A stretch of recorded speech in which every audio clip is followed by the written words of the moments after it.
Bueno, buenos días. El día de hoy vamos a ver algunos ejemplos relacionados con lo que significa la construcción manual eh, y algunas otras características relacionadas con el lugar geométrico de las raíces.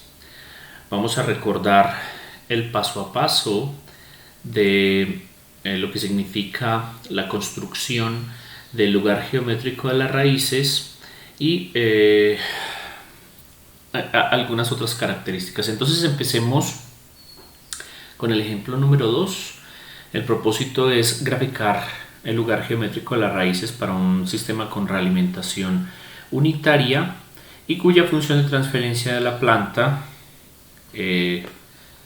corresponde pues, a un sistema que tiene un 0 en lazo abierto y tenemos 3 polos en lazo abierto. Básicamente porque, considerando el hecho de que la realimentación es unitaria, tenemos una función de transferencia en lazo cerrado que resulta una función de transferencia en lazo abierto que resulta del producto de K por G de S. Bien, entonces, como hemos planteado, la función de transferencia en lazo abierto K por G de S nos permite entonces realizar el paso a paso para la construcción del lugar geométrico de las raíces. Entonces vamos a recordar con base en esos pasos que planteamos en la presentación anterior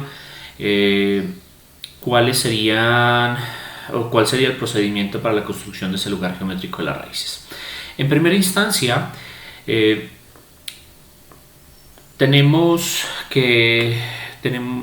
contamos con un 0 finito, m igual a 1, que está ubicado en s igual a menos 3. Tenemos 3 polos finitos, n igual a 3, ubicados en menos 4, y tenemos un par de polos imaginarios en más menos 3j. Eso resulta pues de igualar para los ceros el numerador igualarlo a 0 y despejar, y el denominador pues los términos del denominador igualarlos a 0 y despejar. Eso quiere decir que podemos ubicar esos 3 polos. Entonces tenemos un polo por aquí ubicado en menos 4, tenemos un par de polos con valores más menos 3j que los marcamos en el plano complejo con x, y vamos a tener un 0 en menos 3. Entonces es la primera parte del proceso de construcción del lugar geométrico de las raíces. Luego identifiquemos la cantidad de ramas que vamos a tener en el lugar geométrico de las raíces. En este caso recordemos que la cantidad de ramas se asocia al mayor entre n y m. En este caso, como tenemos 3 polos, entonces vamos a tener 3 ramas o trayectorias que vamos a identificar claramente en el lugar geométrico de las raíces. Luego, en tercer lugar, tenemos la cantidad de asíntotas. Recuerden que las asíntotas son unas líneas imaginarias que vamos a dibujar como líneas punteadas, que solamente nos permiten hacernos una referencia de cómo es el lugar geométrico de las raíces. Entonces tenemos n menos m asíntotas. En este caso tendríamos 2 asíntotas que recordemos que, por otro lado, las asíntotas nos permiten identificar, para el caso en el que n es mayor que m, la cantidad de ceros en infinito. Básicamente porque lo que hemos dicho es que si existe una diferencia entre polos y ceros, y considerando el hecho de que la cantidad de polos y ceros en el lugar geométrico de las raíces es la misma, entonces como tenemos 3 polos finitos y un cero finito, entonces tendrá que haber dos ceros en infinito que estarán ubicados en el extremo de las dos asíntotas. Pero entonces, ¿qué características tienen estas asíntotas? Por un lado, tenemos los ángulos de esas asíntotas. Recuerden que los ángulos de las asíntotas tienen que ver con el ángulo que esa línea recta imaginaria punteada que vamos a dibujar en el lugar geométrico de las raíces tiene con respecto al eje real imaginario. Al eje real positivo.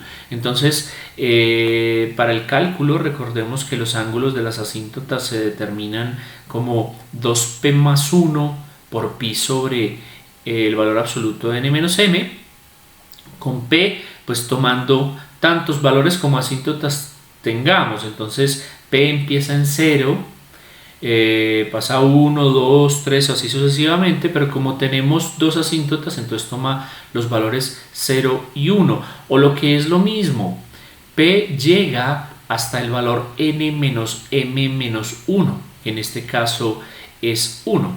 Entonces toma los valores 0 y 1, por lo tanto, pues como tenemos dos asíntotas, tendremos dos ángulos. El primer ángulo para el caso en el que p vale 0, si hacemos aquí p igual a 0, lo que tenemos es pi en el numerador sobre n menos m, que resulta ser 2, entonces tenemos una asíntota con un ángulo de pi medios. Y por otro lado, el ángulo 2 para el caso en el que p vale 1 será entonces 2 por 1, que es 2 más 1, 3 por pi, entonces tenemos 3pi sobre n menos m, que es 2, que es 3 pi medios, que es lo mismo visto en un plano cartesiano como menos pi medios, ¿no es cierto? Entonces tenemos un par de asíntotas, una con un ángulo pi medios y otra con otro ángulo menos pi medios, y luego podemos identificar ese par de asíntotas en qué punto del eje real se juntan. Entonces tenemos para el cálculo de la intersección de las asíntotas con el eje real un valor de sigma que resulta ser igual a la suma de los polos. Le resto la suma de los ceros y lo divido entre n menos m, y entonces tenemos por un lado los polos en menos 4 más 3j y menos 3j, que los sumamos. Fíjense que aquí lo que ocurre es que ese par de polos que tienen valores imaginarios conjugados, entonces simplemente se cancelan, y a eso le restamos los ceros. Entonces tengo un 0 en menos 3, entonces menos 3, entonces aquí me da más 3, por lo tanto tengo menos 4 más 3 sobre n menos m, que es 2. Entonces eso me da un punto de corte sigma de esas asíntotas con respecto al eje real en menos un medio. Entonces ubiquemos las asíntotas en el plano complejo. Entonces tengo un par de asíntotas, una primera asíntota que tiene un ángulo de pi medios y que corta en menos un medio el eje real. Entonces, partiendo aquí en menos un medio, tengo una asíntota que se proyecta con un ángulo de pi medios, o sea 90 grados, hacia infinito en este sentido. Recordemos que por allá entonces tendremos un 0 en infinito. Y por el otro lado tengo una asíntota con un ángulo con respecto al eje real de 3 pi medios, visto por este lado, que en este caso pues corresponde a 270 grados, o lo que es lo mismo, menos pi medios, que es menos 90 grados en este sentido. Esa asíntota también corta por menos un medio con respecto al eje real, que sería este punto, y se proyecta entonces hacia menos infinito en este sentido, y tendremos pues un 0 infinito en el extremo de esa asíntota, como lo hemos planteado anteriormente. Entonces ahora analicemos la pertenencia del eje real. Recuerden que la pertenencia del eje real lo que permite es determinar del eje real que corresponde o que está incluido dentro del lugar geométrico de las raíces. Y que tenemos unas reglas que por un lado se basan, primero que todo, la determinación de cuántos segmentos tiene el eje real, y lo que hemos dicho es que este real se parte en segmentos con base en la cantidad o con base en los polos y ceros reales. En este caso, los polos imaginarios o los ceros complejos o imaginarios pues no tienen ningún efecto para la determinación de la pertenencia del eje real. Entonces, lo que hacemos es que nos enfocamos en polos y o ceros que estén sobre el eje real, de manera tal que ese eje real se parte en una cantidad de segmentos que depende de esos polos y ceros reales. Entonces, en este caso, lo que tenemos es un eje real que viene desde menos infinito y llega hasta este polo, un primer segmento. Luego tenemos un segundo segmento que va entre este polo y este cero, otro segmento del eje real, y un tercer segmento que va desde este cero hasta más infinito. Como les dije en la presentación anterior, pues si uno tiene más polos o más ceros reales, entonces tendrá más segmentos. Básicamente aquí tendremos tres segmentos antes de este polo, entre este polo y este cero, y entre este cero y más infinito. Entonces, lo siguiente es, de esos tres segmentos, ¿cuáles de ellos pertenecen al lugar geométrico de las raíces? La pertenencia de esos segmentos al lugar geométrico de las raíces, pues se determina con base en la regla que dice que para un segmento pertenece al lugar geométrico de las raíces si a su derecha tenemos una cantidad impar de polos y o ceros reales. Entonces, lo que hacemos es que para cada segmento, en este caso, por ejemplo, para el primer segmento que viene entre menos infinito y este polo, pues si analizo para ese segmento, me paro en el segmento, miro a la derecha, si tengo una cantidad par o impar, en este caso tengo un polo y un cero a la derecha de este segmento, que es una cantidad par, por lo tanto no pertenece al lugar geométrico de las raíces. Luego, para el segundo segmento, pues me paro en el segmento, miro a la derecha del segmento, y entonces a la derecha de este segmento pues está este cero, que es 1, que resulta ser una cantidad impar, y por lo tanto ese segmento sí pertenece al lugar geométrico de las raíces, y por eso está marcado de color, de manera que esto marca que entre este polo y este cero, pues este segmento del eje real pertenece al lugar geométrico de las raíces. Luego, en el tercer segmento, que está a la derecha de este cero, pues como no tengo ningún elemento adicional, o sea, no tengo ningún polo ni cero real a la derecha, entonces simplemente no pertenece al lugar geométrico de las raíces. Eso con respecto al punto 6 de este ejercicio. Luego, el punto 7 habla de la simetría. Entonces, busquemos la simetría. Entonces, uno puede, pues recordemos que lo que dice es que el lugar geométrico de las raíces resulta ser simétrico con respecto al eje real. Lo que quiere decir que por encima del eje real tendré una imagen espejo de lo que está por debajo del eje real. Entonces, considerando esa condición y considerando el hecho de que lo que tengo es un par de ceros en infinito en el extremo de las asíntotas, entonces yo puedo imaginarme una trayectoria que parte de hecho dos trayectorias que parten desde cada uno de estos polos y que se dirigen hacia los ceros en infinito. Recordemos que desde el punto de vista del inicio y fin de las trayectorias, dijimos que las trayectorias del lugar geométrico de las raíces nace en los polos y muere en los ceros. Si tengo un par de asíntotas en los extremos, un par de ceros en infinito en los extremos de estas asíntotas, entonces lo que vamos a tener es un par de trayectorias, una partiendo desde este polo y dirigiéndose hacia el cero en infinito por allá arriba y aproximándose de manera asintótica a la asíntota que hemos trazado aquí con unas líneas punteadas. Básicamente recuerden que las asíntotas nos permiten ver cómo existe pues esa aproximación de las trayectorias que arrancan en los polos y se dirigen hacia los ceros en infinito.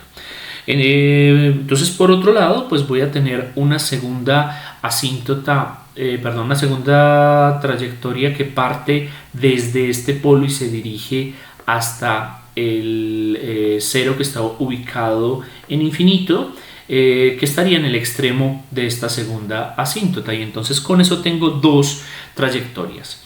Finalmente, pues considerando que este segmento del eje real pertenece al lugar geométrico de las raíces y que se asocia a la condición de que parte pues que esa trayectoria parte del polo y muere en el cero a medida que K varía desde 0 hasta infinito. Entonces lo que voy a tener es esta como una tercera trayectoria. Como elemento adicional se puede calcular los puntos de ruptura.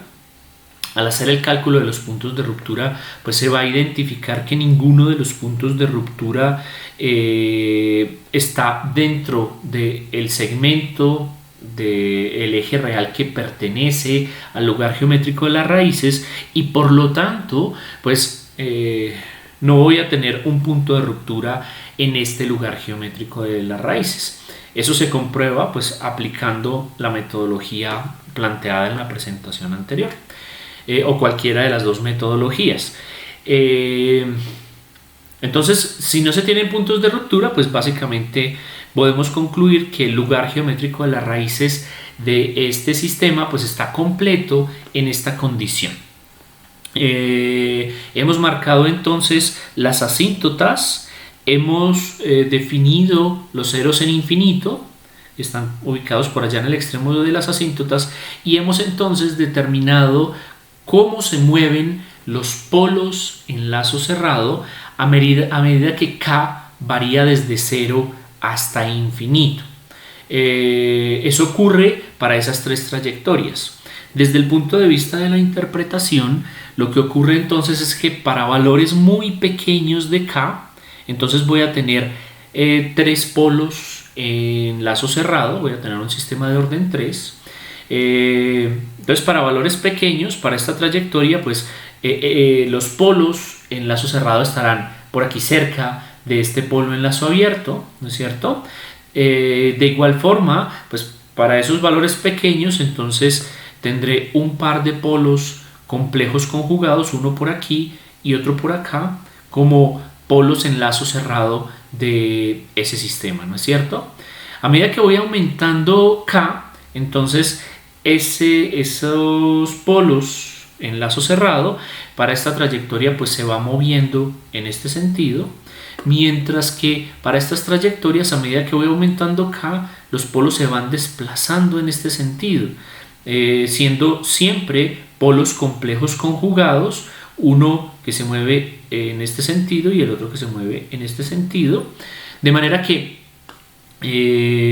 lo que voy a tener es un sistema de orden 3 con polos que van a ser por un lado un polo real y un par de polos complejos conjugados, cuyo valor para esos polos complejos conjugados, el valor real tiende a la ubicación, pues a acercarse a estas asíntotas que están ubicadas en menos un medio. Entonces, de este gráfico puedo interpretar la manera en la que los polos en lazo cerrado se van ubicando a medida que cambia el valor de esa ganancia, y de esa forma puedo identificar de qué manera puede ser las características del comportamiento de ese sistema en lazo cerrado.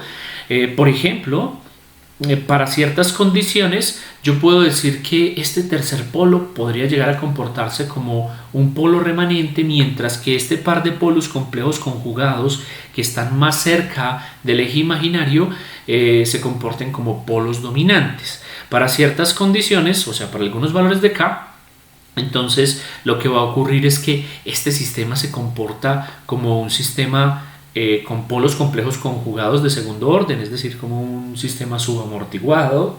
Si bajo esas condiciones este tercer polo tiene un efecto suficientemente despreciable, de manera que puede haber ese sistema de orden 3 mediante una aproximación considerando el efecto dominante de los polos complejos conjugados y un comportamiento en términos generales como un comportamiento aproximado a un sistema subamortiguado con polos complejos conjugados. Bien, entonces desde el punto de vista de la construcción y la interpretación del lugar geométrico de las raíces, vemos que podemos utilizar este procedimiento paso a paso que me permite llegar a una construcción del lugar geométrico de las raíces. Haciendo un poco más de análisis, fíjense que podemos utilizar algunas herramientas que ya hemos utilizado anteriormente. Por ejemplo, partamos de calcular el polinomio característico de ese sistema. Recordemos que yo puedo calcular el polinomio característico del sistema si conozco la función de transferencia en lazo abierto, porque resulta que 1 más la función de transferencia en lazo abierto es igual al polinomio característico. Entonces, y si igualo ese polinomio característico a 0, pues tengo la ecuación característica.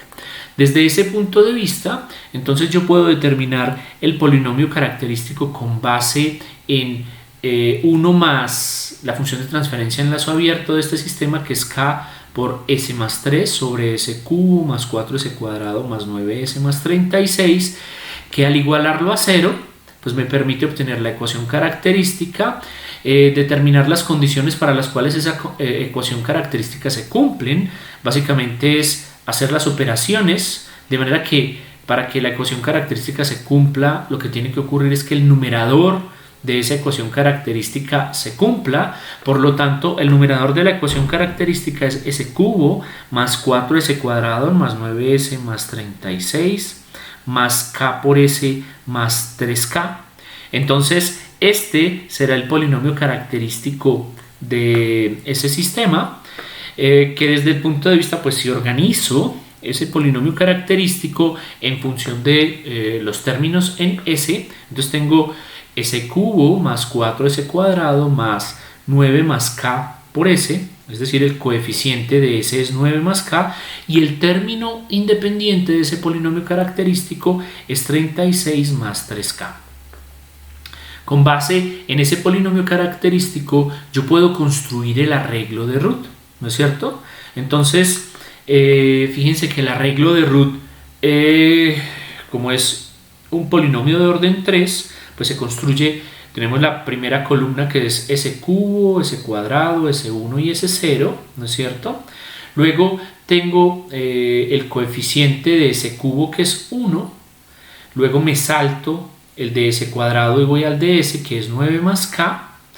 Luego, para la segunda fila, los términos de S cuadrado son el coeficiente de S cuadrado, que es 4, me salto el de S y pongo el término independiente, que es 36 más 3K.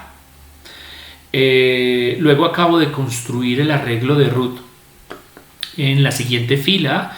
Recuerden que lo que hago es una operación cruzada, entonces tengo 4 por 9 más K menos 1 por 36 más 3K dividido 4. Al hacer esas operaciones me queda k cuartos. Luego, pues como ya no tengo términos por aquí para hacer multiplicación cruzada, entonces este término es 0. Finalmente, para la última fila y utilizando las dos filas inmediatamente anteriores, vuelvo y hago una multiplicación cruzada.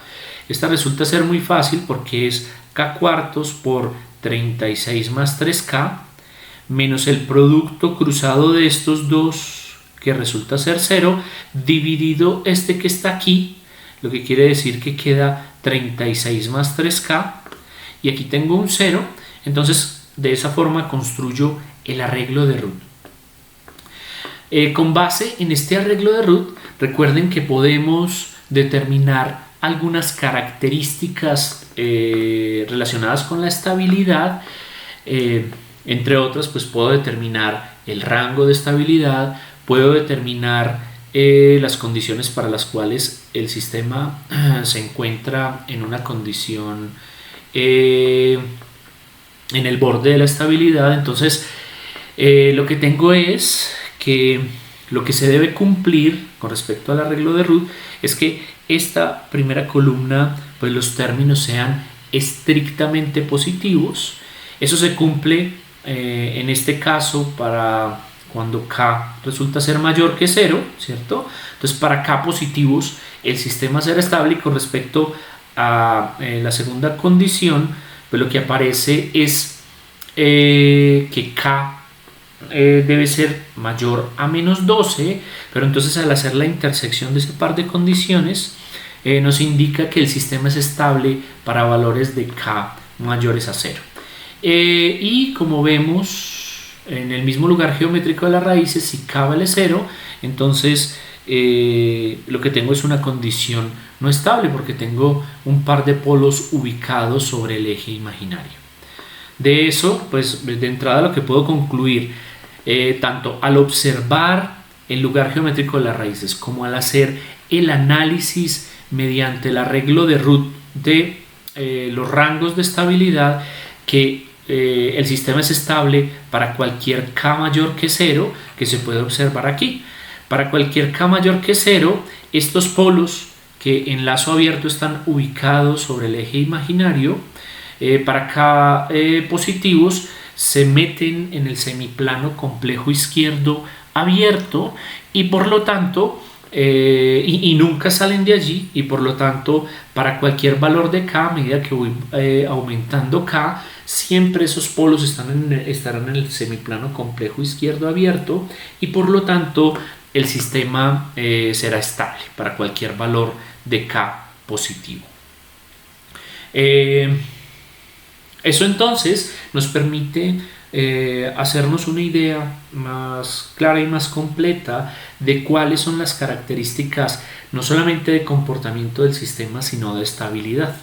El lugar geométrico de las raíces nos muestra en este caso que para cualquier valor de k positivo, para cualquier valor de la ganancia en ese sistema realimentado con realimentación unitaria que sea positivo, pues tendré un sistema que es estable, cuyo comportamiento dependerá entonces del valor de k. Bien, miremos algunos otros ejemplos.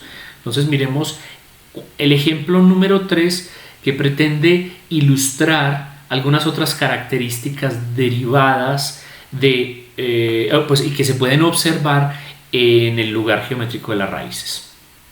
Entonces, para este caso vamos a partir de un caso muy simple y lo vamos a ir haciendo cada vez más complejo, de manera que veamos el efecto que tiene el ir haciendo más complejo ese sistema.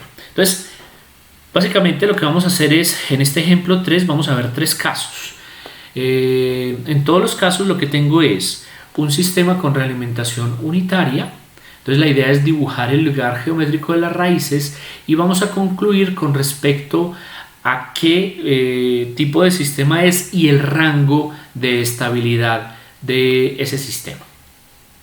Entonces empecemos con un sistema cuya función de transferencia en lazo abierto, como tengo realimentación unitaria, pues la función de transferencia en lazo abierto es k por g de s. En este caso lo que tengo es una función de transferencia en lazo abierto que es k sobre s más 1. Lo que significa entonces que lo que tengo es un sistema con un polo que fíjense que está ubicado en menos 1. Desde el punto de vista de las trayectorias, pues lo que voy a tener es una única trayectoria.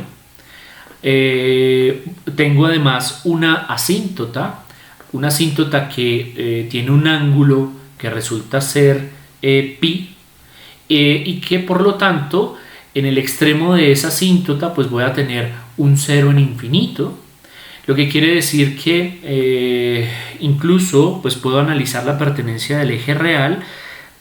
Fíjense que debido a este polo en lazo abierto, el eje real se divide en dos segmentos, uno antes del polo, uno después del polo, y entonces el primer segmento, como tiene a la derecha un número impar de polos, reales, entonces ese segmento pertenece, por eso está marcado en este caso, y entonces lo que voy a tener es una única trayectoria que parte de ese polo y se dirige al 0 en infinito que está en el extremo de la asíntota, que tiene un ángulo igual a pi.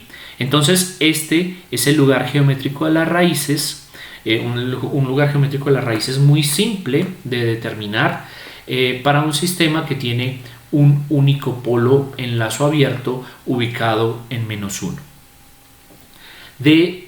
Una representación de este tipo, pues lo primero es que como tengo una única trayectoria voy a tener un único polo en lazo cerrado, y por lo tanto si tengo un único polo en lazo cerrado lo que voy a tener es un sistema de primer orden, ¿no es cierto? Un sistema de primer orden que tendrá polos en todos los casos en el semiplano complejo izquierdo abierto, y por lo tanto será un sistema estable cuya estabilidad se conservará para cualquier valor de k, porque recuerden que esta trayectoria parte para valores de k iguales a 0 en este polo y se mueve en este sentido para valores de k positivos, lo que quiere decir que ese polo, a medida que aumentamos k, se va haciendo cada vez más negativo, se va alejando del eje imaginario, y por lo tanto para todos los valores de k positivos pues tendré un sistema que resulta ser estable, y por ser un sistema de primer orden pues resulta ser un sistema con una respuesta amortiguada ante una entrada escalón. Básicamente la salida sigue a una entrada de escalón en el caso en el que se tenga una entrada de ese tipo, ¿no es cierto? Comportamiento típico de un sistema de primer orden. Pero entonces para el segundo caso lo que vamos a hacer es, ¿y qué pasa si en lugar de tener un sistema de un polo, lo que tengo es un sistema de dos polos? Entonces, para la función de transferencia en lazo abierto que presentábamos hace un momento, no solamente tengo el polo en menos 1, sino un polo en menos 2. Entonces, al ubicarlos en el lugar geométrico de las raíces, tengo un polo por aquí, tengo otro polo por acá, ¿no es cierto? Uno en menos 1 y uno en menos 2. No tengo ceros finitos, pero si tengo un par de ramas. Primero que todo, tengo además dos asíntotas, un par de asíntotas que tienen ángulos de pi medios y de menos pi medios, y que cortan el eje real por menos 1.5. Entonces imagínense unas líneas punteaditas aquí por debajo. Recuerden que entonces voy a tener un par de ceros en infinito en los extremos de esas asíntotas, uno pues para esta asíntota por allá en el extremo superior y otro en el extremo inferior. Además puedo calcular como punto de ruptura, voy a encontrar un punto de ruptura en menos 1.5, que sería en este punto. En ese orden de ideas y considerando la simetría, pues lo que voy a tener es un lugar geométrico de las raíces que tiene como trayectoria pues un par de trayectorias que parten en esos polos. A medida que va aumentando K, para este polo nos vamos moviendo en este sentido, para este polo nos vamos moviendo en este sentido, esas trayectorias se juntan en ese punto de ruptura y luego una de las trayectorias se va hacia infinito, buscando el cero infinito, y luego la otra trayectoria que estaba en este punto se dirige en este sentido, buscando también el cero en infinito. Entonces fíjense que tengo un lugar geométrico de las raíces para un sistema de segundo orden, considerando que tengo dos trayectorias y sobre dos trayectorias pues se mueven dos polos en lazo cerrado. Esos polos en lazo cerrado pues podrán tener valores reales diferentes para valores de K pequeños. Entonces podré tener para un valor de K un polo por aquí y el otro polo por acá, valores reales diferentes asociados pues a un sistema de segundo orden sobreamortiguado. A medida que voy aumentando los valores de K, entonces esos polos se van acercando a ese punto de ruptura. Para algún valor de K, los polos entonces se ubicarán en el punto de ruptura, o sea, tendré un par de polos reales iguales que se asocian a un sistema de segundo orden críticamente amortiguado. Luego, al seguir aumentando K, uno de los polos se moverá en este sentido, el otro polo se moverá en este sentido y dará origen a un par de polos en lazo cerrado que serán complejos conjugados. Entonces, a partir de ese valor de K voy a tener entonces un sistema de segundo orden con polos complejos conjugados que es característico de un sistema subamortiguado. De hecho, a partir de ese valor de K en el cual los polos se juntan en el punto de ruptura, tendré un sistema subamortiguado. Para valores mayores al valor de K que da origen a ese punto de ruptura, entonces tendré un comportamiento subamortiguado. Al ir aumentando K, pues estos polos aumentarán su parte imaginaria, ¿cierto? Uno en este sentido y otro en el sentido contrario, pero pues se conservará esa condición de comportamiento subamortiguado, ¿no es cierto? Entonces, con respecto a este sistema, podemos sacar algunas conclusiones. Entonces, lo que vamos a tener es un sistema de segundo orden que, dependiendo de los valores de K, podrá ser o sobreamortiguado o críticamente amortiguado o subamortiguado, ¿no es cierto? Para todos los casos tendré un sistema estable, porque como podemos ver en el lugar geométrico de las raíces, para ningún valor de K los polos en lazo cerrado se acercan al eje imaginario. En todos los casos tenemos valores reales negativos y por lo tanto siempre los polos en lazo cerrado estarán en el semiplano complejo izquierdo abierto, lo que nos permite concluir que para todos los valores de K positivos voy a tener un sistema estable, ¿no es cierto? Eso entonces en el caso en el que le añadí un polo a ese sistema. Entonces sigamos con esa tendencia y añadamos otro polo y veamos cuál es el efecto de la adición de un nuevo polo. Fíjense que lo que hice fue entonces añadir a la función de transferencia en lazo abierto un polo en S igual a menos 3, ¿no es cierto? Entonces en esta condición lo que tengo no hay ceros finitos, hay tres polos finitos. Eso significa que voy a tener tres asíntotas, tres trayectorias, voy a tener esas tres asíntotas pues van a tener tres ceros, pues se asocian a tres ceros en infinito que están en el extremo de las asíntotas.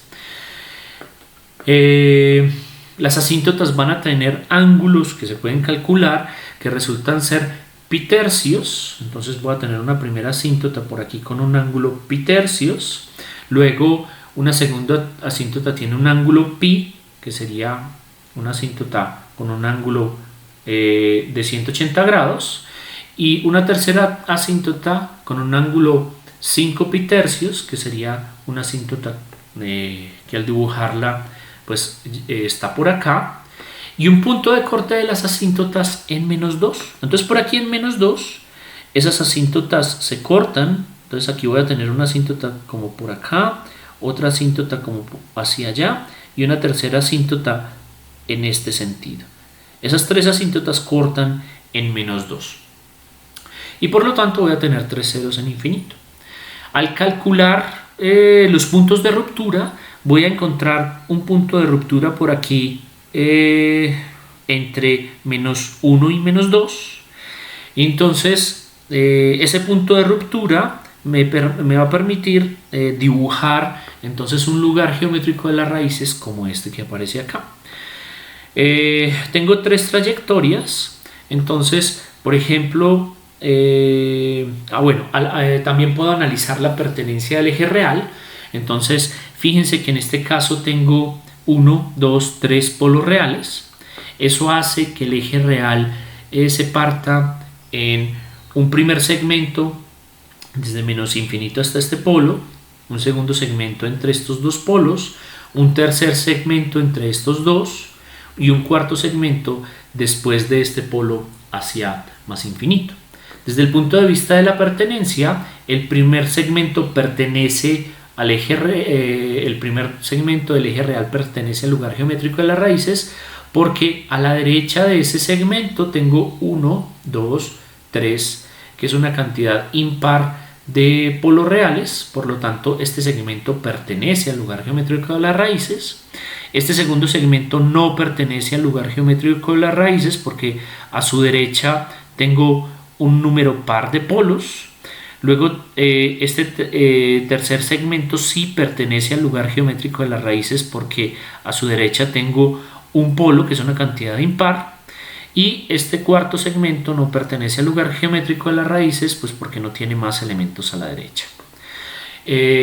Con base en eso, fíjense que tengo entonces este segmento pertenece al lugar geométrico de las raíces y este segmento también pertenece.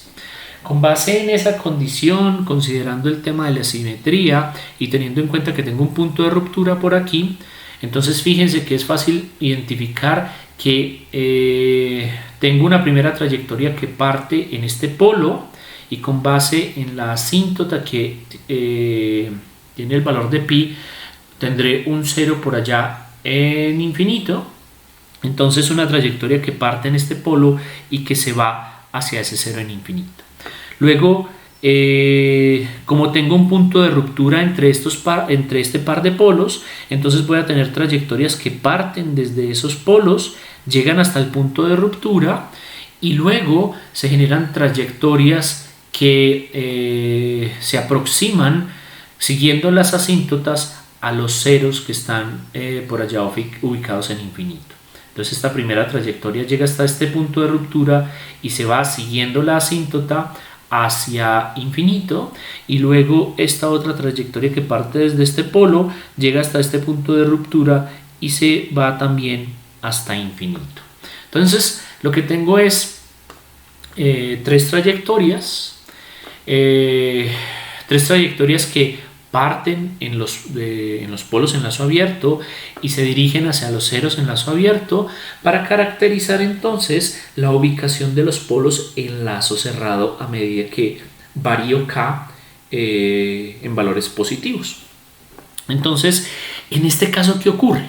Fíjense que en este caso lo que tengo es un sistema de orden 3 asociado a las 3 trayectorias que siguen esos 3 polos en lazo cerrado, un sistema de orden 3.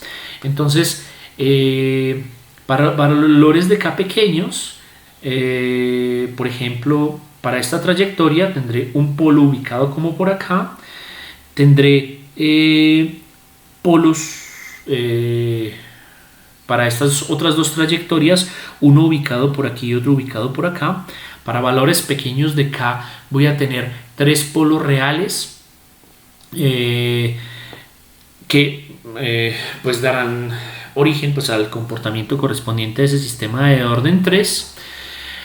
Para algún valor de k, entonces si sigo aumentando k, los polos en lazos cerrados para esta trayectoria se mueven en este sentido. Para este caso, para estas otras dos trayectorias, para la trayectoria roja y verde, los polos se van acercando hasta algún valor de k en el que se unen en el punto de ruptura. En ese caso pues voy a tener un par de polos reales iguales, y luego si sigo aumentando k, entonces esos polos se van a hacer complejos conjugados. Pero entonces aquí hay una condición. Fíjense que estos polos complejos conjugados se van acercando al eje imaginario. Aquí está el eje imaginario, ¿no es cierto? Entonces resulta que para ciertos valores de k, esos polos se ubican sobre el eje imaginario, quedando el sistema al borde de la estabilidad. Básicamente porque para valores mayores a ese valor de k, en el cual esos polos se ubican sobre el eje imaginario, los polos van a pasar al plano complejo derecho, y entonces el sistema se va a hacer inestable. Es decir, voy a tener algunos valores de k positivos para los cuales el sistema va a ser estable hasta que esos polos se ubiquen sobre el eje imaginario, condición en la cual el sistema estará al borde de la estabilidad, el sistema se hará no estable, y entonces si sigo aumentando k, esos polos se van a meter a la derecha en el semiplano complejo derecho, y por lo tanto a partir de esos valores de k el sistema se va a hacer inestable.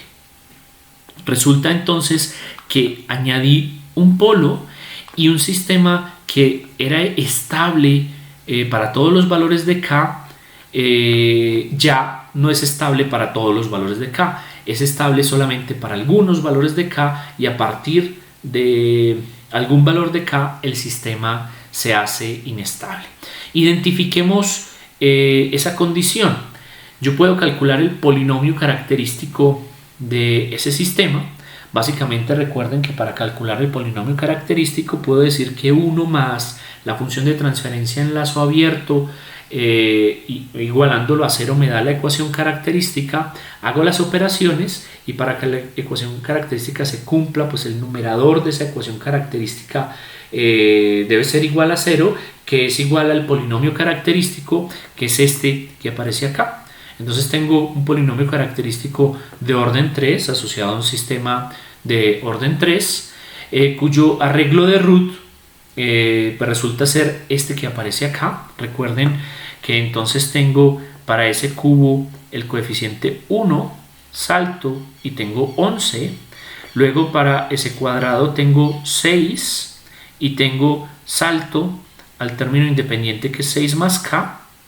Hago las operaciones para la siguiente fila, las operaciones en cruz. Entonces el producto es 6 por 11 menos 6 más k sobre 6. Hago las operaciones y me da 60 menos k sobre 6. Aquí tengo un 0. Y luego para la última fila pues hago las operaciones en cruz. Este término por este, le resto 6 por 0, que me da 0, y le divido este que está acá, entonces me queda 6 más k y 0. Entonces con base en esa condición del arreglo de root, recuerden que lo que se tiene que cumplir es que todos los términos de esta primera columna sean estrictamente positivos para determinar que el sistema es estable. Entonces ahí lo que se tiene que cumplir es, por un lado, que 60 menos k sea positivo, es decir, que k sea mayor que menos 6 por un lado, pues para la segunda condición, o que k sea menor que 60, ¿no es cierto? Que 60 menos k sea positivo, o sea que k sea menor que 60. Lo que me indica que el sistema será estable para k en el intervalo 0 a 60 abierto. ¿no es cierto? Aquí hay un error, aquí es para los K positivos, recuerden que esto se cumple para K positivos, aquí es un paréntesis, entonces para K entre 0 y 60 abierto, el sistema será estable.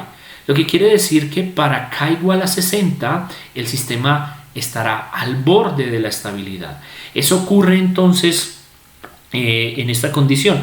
Para K entre 0 y 60, pues entonces voy a tener un par de polos que primero son reales, luego se hacen complejos conjugados. Cuando K se hace 60, esos polos se ubican sobre el eje imaginario, llegando a la condición de no estabilidad, y para K mayores a 60, esos polos se meten en el semiplano complejo derecho, haciendo el sistema inestable. Entonces aquí determino los valores de K utilizando el criterio de estabilidad de Root, para los cuales el sistema es estable y a partir de qué valor el sistema se hace inestable. De este proceso de ir añadiendo polos, vemos que existe una tendencia, y es que a medida que yo voy añadiendo polos, el sistema tiende a una condición de inestabilidad. Tenía una condición en el caso anterior, en el que tenía dos polos, en el que el sistema era estable para todos los valores de K, y al añadir un polo resulta que ya no es estable para todos los valores de K, sino que es estable para algunos valores de K. Eso me permite plantear una condición genérica, y es que añadir polos a la función de transferencia en lazo abierto hace que se genere una tendencia a una condición de inestabilidad. No es que el sistema se haga inestable cuando yo añado un polo en lazo abierto, sino que existe una tendencia a que pueda ocurrir que en ciertas condiciones, para algunos valores de K, el sistema se haga inestable. Es una característica específica asociada a la adición de polos. Y entonces, ¿qué pasa si lo que hacemos es añadir ceros a la función de transferencia en lazo abierto? Miremos ese caso. En este último caso que vamos a analizar, añadamos a la función de transferencia en lazo abierto un cero ubicado en menos 3 medios. Entonces, en este caso lo que ocurre es, tengo los tres polos, uno en menos 1, otro en menos 2, otro en menos 3, y tengo un 0, en este caso en menos 3 medios, que es menos 1.5, ¿no es cierto? Si hacemos un análisis, por ejemplo, de pertenencia del eje real, lo que tengo es 1, un segmento antes de este polo, un segundo segmento entre este polo y este, un tercer segmento entre este polo y este 0, un cuarto segmento entre este 0 y este polo, un quinto segmento por encima de este polo, y entonces de esos 5 segmentos, entre este polo y este polo, este segmento pertenece al lugar geométrico de las raíces, y luego entre este 0 y este polo, este segmento del eje real pertenece al lugar geométrico de las raíces. Voy a tener dos asíntotas con ángulos pi y menos pi, y que tendrán como punto de corte con el eje real por aquí en menos 2.25. Las asíntotas están como por acá. Entonces, una asíntota parte de menos 2.25 y se proyecta hacia infinito con un ángulo de pi.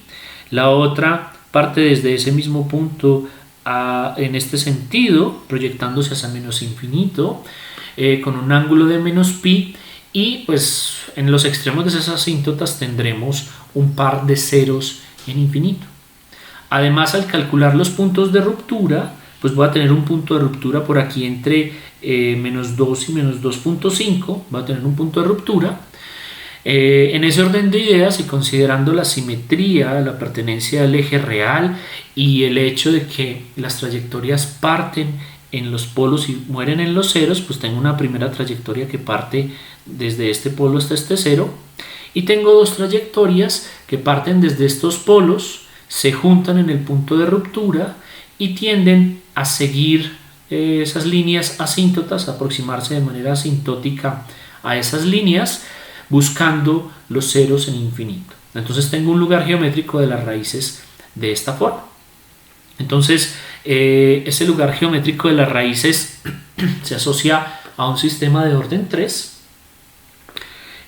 porque tengo tres trayectorias, entonces tres polos en lazo cerrado que se mueven sobre esas tres trayectorias. Entonces se asocia a un sistema de orden 3. Pero entonces fíjense que comparado con el sistema anterior tenía una región para la cual los polos en lazo cerrado se meten en el semiplano complejo derecho, haciendo que el sistema sea inestable. En esa región del semiplano complejo, o más bien para esa condición, para esos valores de, eso ocurre para ciertos valores de K, como veíamos en el caso anterior, para valores de K mayores a 60, esos polos se metían en el semiplano complejo derecho y el sistema se hacía inestable. Aquí lo que hice fue añadir un 0. Y fíjense que esa condición hace que retomemos la condición para la cual este sistema resulta ser estable para todos los valores de K. Para todos los valores de K positivos, los polos en lazo cerrado van a estar ubicados en el semiplano complejo izquierdo y por lo tanto el sistema va a ser estable para cualquier valor de K positivo. Esta es una característica, una tendencia asociada a la condición de añadir ceros a la función de transferencia en lazo abierto. Existe una tendencia a generar una condición estabilizante del sistema. Ahí entonces entendemos un poco los efectos de añadir polos y añadir ceros a la función de transferencia en lazo abierto, que resulta una característica importante al momento de considerar añadir controladores que lo que haga sean añadir polos o añadir ceros a la función de transferencia en lazo abierto. Eso lo vamos a ver un poco más adelante cuando hablemos de el diseño de controladores. Bien, entonces aquí aparece entonces un par de temas. Por un lado está la publicación del taller número 4, el taller número 4 que aparece publicado en el Moodle y que